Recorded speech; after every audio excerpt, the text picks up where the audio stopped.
right, folks, let's have a look at this pretty big storm system that's racing across the country. Earlier in the show, we did a package about how strong these storms were when they moved through parts of Kansas and Oklahoma and northern Texas.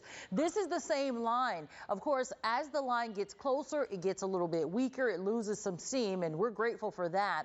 But this line now is still going to be producing some pretty active weather through the course of the night tonight and into the day tomorrow. By the time the storm system gets here on Saturday, it will be much weaker, won't have quite as much impact with it, so we won't have to worry about such intense thunderstorms with it. So here's what I see when that front gets in here. This is Saturday morning at about 4 a.m. Notice that we're looking at some thunderstorms nearby. These will be coming in the wee hours of the morning, so remember that they may wake you up very early in the morning time. At 6 a.m., some of those showers will be shifting to the east, while a brand new batch will be kind of moving back in and regenerating and re-intensifying. Off and on showers continue through about 9 o'clock.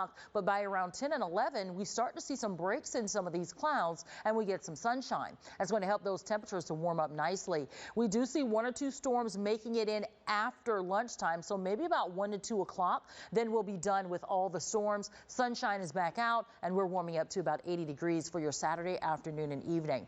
Hey, if you're heading outside for today, enjoy. We have all locations coming in with temperatures above the 80-degree mark for today. And tomorrow, even better. As we track a high temperature of 86 degrees, we'll have plenty of sunshine to go around.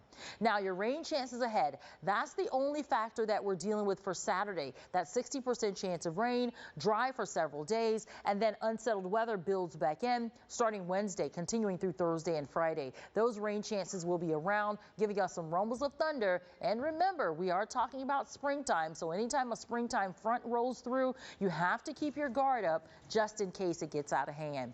That rain chance with that 60% chance that I mentioned gives us about a 40% chance at 5 a.m. as things start to sort of ramp up. We're at a 60% chance by that 8 o'clock hour, and then continuing probably right to about 1 o'clock, and then things start to taper down by 2. Looking at that pollen forecast, we are still seeing a high impact for the tree pollen, but lucky for us, we are starting to slide downward on that. So at least we're not at the top of that bell curve. It is slowly starting to come down. So there will be some improvements for tree pollen sufferers. All right, 77 for us on Sunday. That's behind the storm system and an 80-degree temperature on Saturday. And then sunshine with no problems on Monday and Tuesday. Rain builds back in starting Wednesday.